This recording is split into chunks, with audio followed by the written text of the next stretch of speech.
Welcome to ज्ञान मार्ग। आज जियोग्राफी क्लाइमेटोलॉजी का लास्ट लेक्चर है ये, जिसमें हम कवर करने वाले हैं प्रेसिपिटेशन, फिर इंडियन मॉनसून, फिर साइक्लोन एंड ट्विस्टर जिसे टॉर्नेडो भी बोला जाता है। और जो पहले ये देख लेते हैं कि पीवाईक्यू में कौन कौन से क्वेश्चन फ्रिक्वेंटली पूछे गए हैं अभी तक। तो साइक्लोन वाला जो मैंने रेड में हाईलाइट किया हुआ है कि साइक्लोन 2013 में पूछा गया था, उसमें पूछा गया था कि साइक्लोन के नेम अक्रॉस द वर्ल्ड कैसे दिए जाते हैं।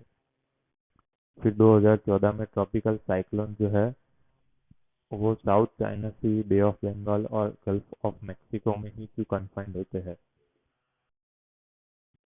और 2022 में जो newly colour coded weather warning for cyclone prone area दिया गया था, तो उसके बारे में पूछा गया था। जो साइक्लोन के 3 क्वेश्चन पूछे गए हैं।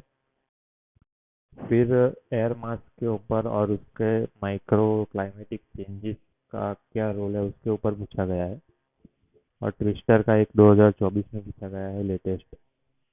क्लाउड मॉनसून में से जो क्लाउड बर्स्ट है उसमें 2024 में पूछा गया था। और ईस्टर्लिंग का क्वेश्चन भी 2023 में पूछा गया था। और मॉनसून के ऊपर पर्टिकुलरली बिहेवियर ऑफ मॉनसून 2015 में। और 2014 में unusual climatic happening are explained as an outcome of El Nino effect, इसको समझाने के लिए बोला गया था। तो सबसे पहले हम देखते हैं कि प्रेसिपिटेशन को।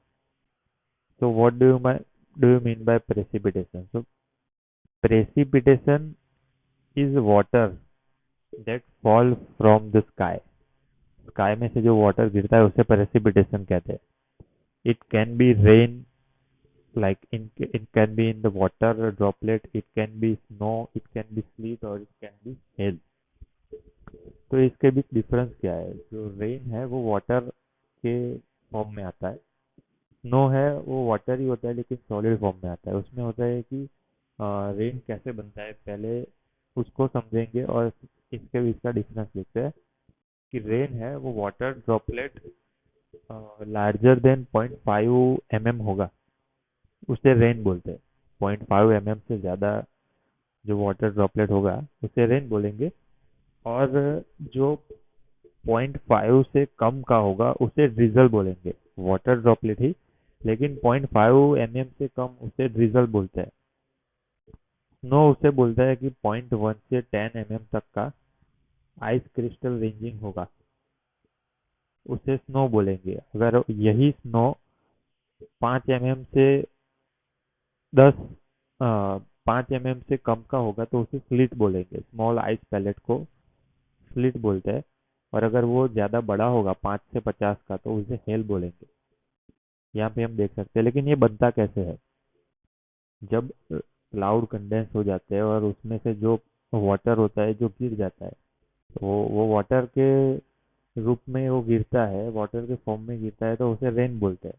लेकिन अगर क्लाउड के नीचे की जो कंडीशन है वो अगर कोल्डर हुई, टेम्परेचर काफ़ी कम हुआ, तो ये वाटर ड्रॉपलेट स्नो में कन्वर्ट हो जाएंगे, सॉलिडिफाई हो जाएंगे, उसे बोलेंगे स्नोफॉल।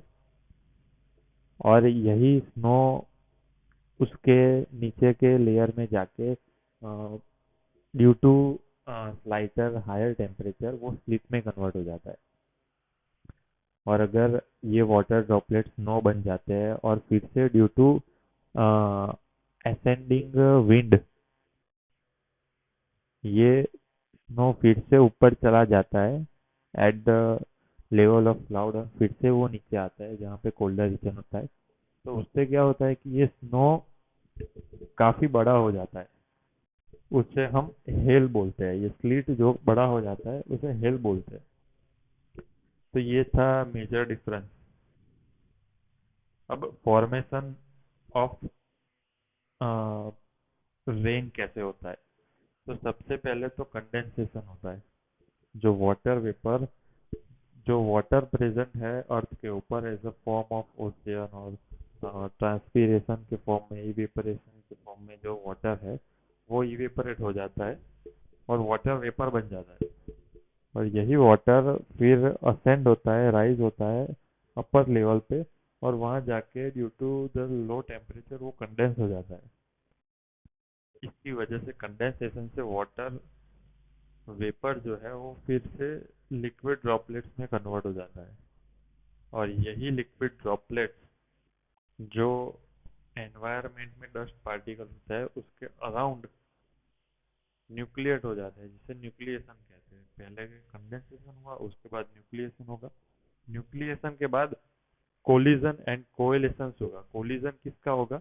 तो ये जो ड्रॉपलेट्स बने हैं around the tiny particle like dust, उसका कोलिजन होगा और छोटे छोटे ड्रॉपलेट्स कोलाइड होकर लार्ज ड्रॉप बनाएंगे। और ये लार्ज ड्रॉप तब तक लार्ज होगा जब तक ग्रेविटेशनल फोर्स से उसे खींच के उसे रेन फॉर्म में नीचे नहीं गिर जाता, तब तक वो फॉर्म होता है और कोलिजन और कोवेलेशन होता है। और बर्जरॉन प्रोसेस में वो cold clouds ice crystal grow होके वाटर वेपर से ड्रॉपलेट बन जाता है और स्नो गिरता है, या फिर तो वो मेल्ट होके रेन बन जाता है। तो ये था फॉर्मेशन ऑफ रेन। पहले कंडेंसेशन, कंडेंसेशन के बाद न्यूक्लिएशन, न्यूक्लिएशन के बाद कोएलिशन, कोएलिशन के बाद बर्जरॉन प्रोसेस। लेकिन ये प्रेसिपिटेशन के टाइप कितने हैं पहले ये देख लेते हैं कि टाइप ऑफ प्रेसिपिटेशन, प्रेसिपिटेशन किस तरह से फॉर्म होता है उसके बेस ऊपर तीन उसके टाइप है। एक तो है फ्रंटल रेनफॉल। फ्रंटल मतलब कि जब दो फ्रंट होते हैं, हम इस लेक्चर में ही आगे देखेंगे कि फ्रंट जो होते हैं वार्म फ्रंट और कोल्ड फ्रंट, दो टाइप के फ्रंट होते हैं।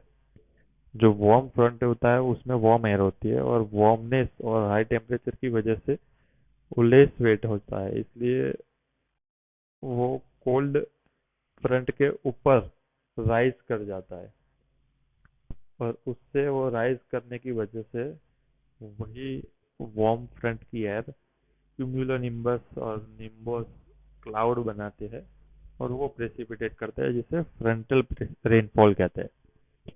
फिर दूसरा टाइप है, उसे ओरोग्राफिक रेनफॉल बोलते हैं। जो माउंटेन का स्लोप होता है वहां से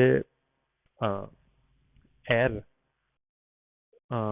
असेंड करता है और क्लाउड बनाता है और वहां से रेनफॉल होता है, उसे चेरापूंजी में जैसे होता है उसे ओरोग्राफिक रेनफॉल बोलते हैं।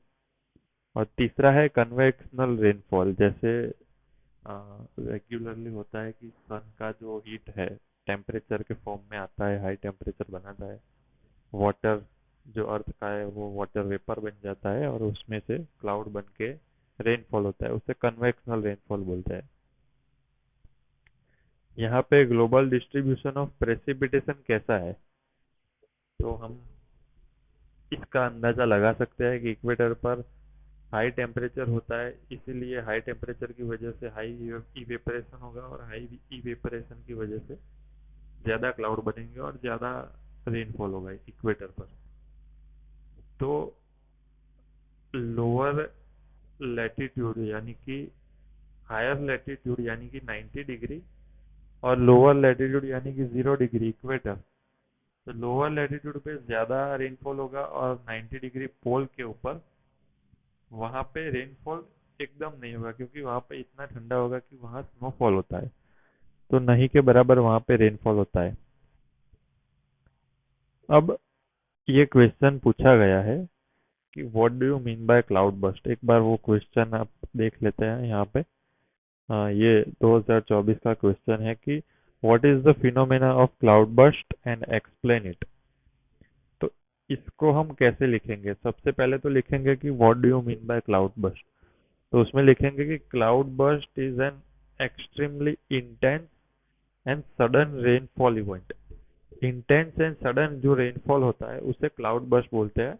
और उसका एक क्राइटेरिया है कि 1 आवर में अगर वो 100 mm से और 10 ml से 100 mm और 10 ml, हम 100 ml ही लिखेंगे कि 1 आवर में 100 mm से ज़्यादा की बारिश होती है तो उसे क्लाउड बर्स्ट बोलते हैं।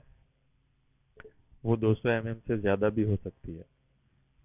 और क्लाउड बर्स्ट का कंसिक्वेंसेस क्या होता है, तो उससे फ्लड हो जाते हैं, फिर लैंडस्लाइड हो जाती है, हैवी डिस्ट्रक्शन, इंफ्रास्ट्रक्चर का डैमेज हो जाता है।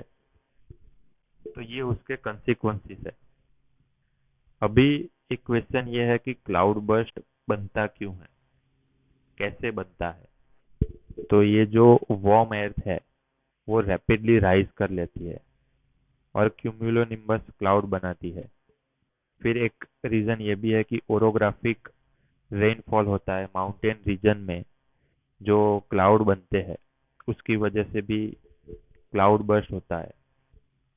मेन रीजन तो ये है कि रैपिड यहाँ पे कंडेंसेशन होता है हाई एल्टीट्यूड पे, और क्लाउड सेचूरेट नहीं, क्लाउड में ज़्यादा मॉइस्चर होल्ड करने की जब क्षमता नहीं रहती तब वो सब रिलीज कर देता है एक ही प्लेस के ऊपर। मतलब कि when the warm and moist air rise rapidly, ये एयर रैपिडली राइज करती है, क्यूमुलोनिम्बस क्लाउड बनाती है, मॉइस्चर ज़्यादा होल्ड नहीं कर पाती है, तब वो एक ही प्लेस में वो सब मॉइस्चर वाटर के फॉर्म में रिलीज करता है, उसे क्लाउड बर्स्ट बोलते हैं। तो इस तरह से वो फॉर्म होता है। अब एक क्वेश्चन ये है कि हिमालय में ज़्यादा क्लाउड बर्स्ट क्यों होते हैं। तो उसका सबसे पहला रीज़न तो है ओरोग्राफिक रेन, ओरोग्राफिक इफेक्ट की वजह से। दूसरा रीज़न ये है कि वहाँ पे मॉनसून डायनेमिक होता है कि एक स्टीप टेरेन है। स्टीप टेरेन मतलब कि एकदम ढलाव वाला विस्तार है, जिससे मॉइस्ट एयर जो है वो एक्सेलरेट ज़्यादा अपलिफ्टमेंट के लिए हो जाती है, जिससे फिर क्लाउड अच्छे से बन पाते हैं। स्टीप टेरेन, ओरोग्राफिक इफेक्ट, फिर मॉन्सूनल डायनेमिक्स, जैसे कि बे ऑफ बंगाल और अरेबियन सी का जो मॉइस्चर है, मॉइस्चर वाला एयर, वो आके हिमालय तक आते हैं, तो दोनों साथ में आते हैं, इसी वजह से वहाँ पे रेनफॉल अच्छी खासी होती है जो क्लाउड क्लाउड बर्स्ट में कन्वर्ट हो जाती है। फिर स्ट्रॉन्ग अपवर्ड कन्वेंशनल करंट होता है और लोकलाइज्ड वेदर सिस्टम, जैसे कि Himalaya often develop localised low pressure system triggering micro scale rainfall event. जैसे कि हिमालय में लोकलाइज्ड लो प्रेशर सिस्टम होता है, ट्रिगरिंग माइक्रो स्केल लेवल को रेनफॉल को ट्रिगर कर लेता है। और क्लाइमेट चेंज भी, जैसे कि हाई सरफेस टेम्परेचर और मॉनसून बिहेवियर जो होता है उससे भी क्लाउड बर्स्ट फ्रिक्वेंटली हो जाता है। तो ये रीजन थे ओरोग्राफिक, स्टीप टेरेन, फिर climate change, high temperature, bay of Bengal, Arabian sea का जो मॉनसूनल डायनेमिक्स, ये सब रीजन है। नेक्स्ट कंसेप्ट है एटमॉस्फेरिक रिवर। ये काफी न्यूज में है आजकल कि what do you mean by atmospheric river. तो जो नैरो और लॉन्ग बैंड बनता है वाटर वेपर का एट द एटमॉस्फेयर और इन द स्काई, स्काई में जो लॉन्ग नैरो वाटर वेपर का बैंड बनता है उसे एक रिवर के फॉर्म में देखा जाता है, जिसे एटमॉस्फेरिक रिवर बोलते हैं। और वो मॉइस्चर को ट्रॉपिक से ट्रांसफर करता है हाई लेटीट्यूड यानी कि पोल की तरफ। इसका एक एग्जांपल है पाइनएप्पल एक्सप्रेस, जो कि हवाई आइलैंड है, उससे ओरिजिनेट होता है और west coast of North America को अफेक्ट करता है, जिससे वहाँ पे हाई प्रेसिपिटेशन होती है और फ्लडिंग की सिचुएशन भी काफी बार देखने को मिलती है। तो ये था एटमॉस्फेरिक रेन। अब एक क्वेश्चन हम डील करने वाले हैं, वो मेन क्वेश्चन ये है कि ये 2016 में पूछा गया। Discuss the concept of air mass and explain its role in micro climatic change.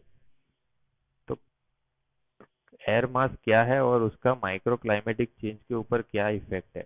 तो सबसे पहले तो हम एयर मास की डेफिनेशन लिखेंगे कि एयर मास, एयर और मास, मास मतलब कि large volume, of what, air, air का लार्ज वॉल्यूम है, जिसकी कैरेक्टरिस्टिक क्या है, which which which has same temperature, same moisture, और उसके साथ साथ सेम टेम्परेचर है, सेम ह्यूमिडिटी है, मॉइस्चर है, और उसके साथ स्टेबिलिटी भी है, जिसको हम एयर मास बोलते हैं. So it is the large volume of air in atmosphere that is mostly uniform in temperature and humidity, and वो एक्सटेंड होता है thousands of kilometer across the surface of earth and can reach from ground level to stratosphere. तो ये था उसका definition. अब इसके characteristic हमने देख लिए कि temperature through out the air mass same होता है. दो एयर मास का टेम्परेचर अलग अलग हो सकता है, लेकिन कोई एक एयर मास है, जैसे कि वार्म और कोल्ड एयर मास, तो जो एयर मास बना है उसका टेम्परेचर सेम होगा.